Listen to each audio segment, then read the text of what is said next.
Hare Krishna, Radhe Radhe. Welcome to my channel. तो जी कैसे हो आप सभी लोग। उम्मीद करती हूँ कि राधे कृष्ण जी की कृपा से आप सभी लोग अच्छे होंगे और स्वस्थ होंगे। तो जी आज की वीडियो में मैं आपको रामायण से ही लिया हुआ एक किस्सा सुनाऊंगी, जो कि लक्ष्मण जी की पत्नी और माता सीता जी की छोटी बहन का किस्सा है, जो कि हर किसी को इनके बारे में नहीं पता।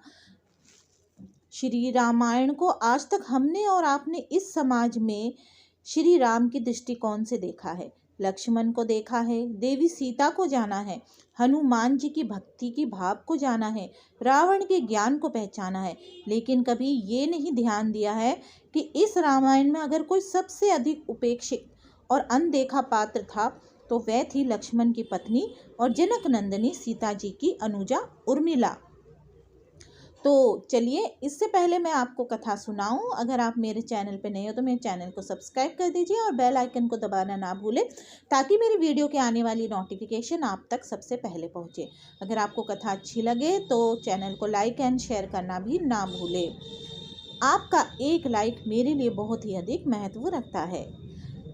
जब राम सीता वनवास को जाने लगे और बड़े आग्रह पर लक्ष्मण को भी साथ जाने की आज्ञा हुई, तो पत्नी उर्मिला ने भी उनके साथ जाने का प्रस्ताव रखा, परंतु लक्ष्मण ने उन्हें ये कहकर मना कर दिया कि अयोध्या के राज्य को और माताओं को उनकी आवश्यकता है। असीम पतिव्रता थी उर्मिला के उस नव यौवन कंधों पर इतना बड़ा दायित्व डालकर लक्ष्मण चले गए।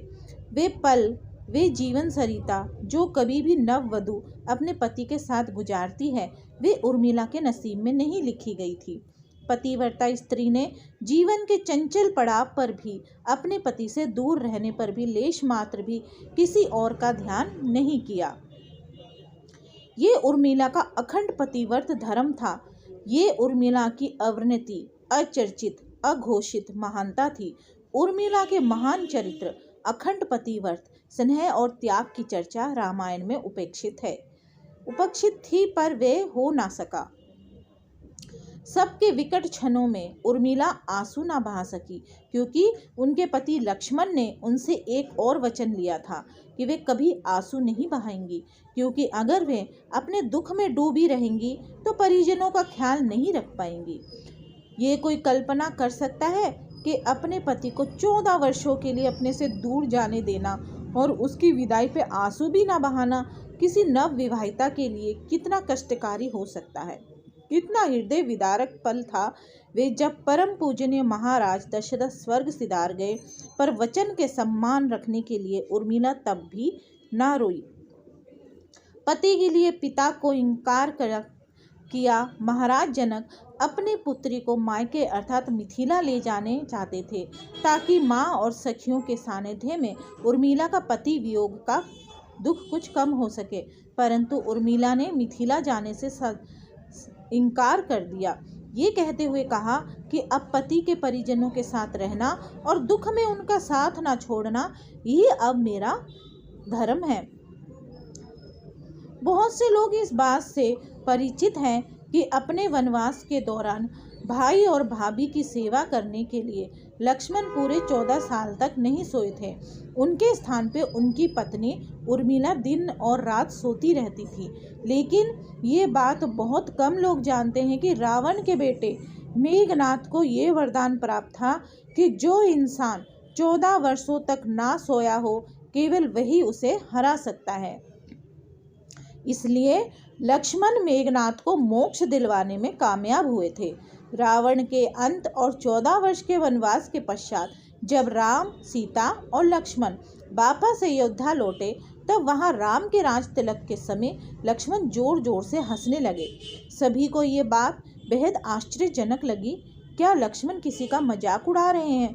जब लक्ष्मण से इसी हंसी का कारण पूछा तो उन्होंने जवाब दिया कि ताउम्र उन्होंने इसी घड़ी का इंतजार किया है, लेकिन आज जब ये घड़ी आई तो उन्हें निद्रा देवी को दिया गया वो वचन पूरा करना होगा जो उन्होंने वनवास काल के दौरान 14 वर्ष के लिए उन्हें दिया था। लक्ष्मण ने नहीं देखा था भगवान राम का राज तिलक। दरअसल निंद्रा ने उनसे कहा था कि वे 14 वर्ष के लिए उन्हें परेशान नहीं करेंगी और उनकी पत्नी उर्मिला उनके स्थान पर सोएंगी। निंद्रा देवी ने उनकी ये बात एक शर्त पर मानी थी कि जैसे ही वे अयोध्या लौटेंगे उर्मिला की नींद टूट जाएगी और उन्हें सोना होगा। लक्ष्मण इस बात पर हंस रहे थे कि अब उन्हें सोना होगा और वे राम का राज तिलक भी नहीं देख पाएंगे। उनके स्थान पे उर्मिला ने ये रस्म देखी थी। लक्ष्मण की विजय का कारण था उर्मिला का पतिव्रत। एक और वाक्य ऐसा है जो ये बताता है कि लक्ष्मण की विजय का मुख्य कारण उर्मिला थी। मेघनाद के बाद उनका शव राम जी के खेमे में था। जब मेघनाद की पत्नी सुलोचना उसे लेने आई थी तो पति का छिन्न शीश देखते ही सुलोचना का हृदय अत्यधिक द्रवित हो गया। उसकी आंखें बरसने लगी। रोते रोते उसने पास खड़े लक्ष्मण की ओर देखा और कहा, सुमित्रा नंदन, तुम भूल कर भी गर्व मत करना कि मेघनाद का वध मैंने किया है। मेघनाद को धराशायी करने की शक्ति विश्व में किसी के पास नहीं थी। ये तो 2 पतिव्रता नारियों का भाग्य था। अब आप सोच में पड़ गए होंगे कि निंद्रा देवी के प्रभाव में आकर अगर उर्मिला 14 साल तक सोती रही तो सास और अन्य परिजनों की सेवा करने का लक्ष्मण को किया वादा उन्होंने कैसे पूरा किया। तो उत्तर ये है कि सीता माता ने अपना एक वरदान उर्मिला को दे दिया था। उसी वरदान के अनुसार उर्मिला एक साथ 3 कार्य कर सकती थी। तो जी आज की वीडियो में बस इतना ही। अगर आपको आज की वीडियो अच्छी लगी तो वीडियो को लाइक एंड शेयर करना ना भूले। हरे कृष्णा, राधे राधे।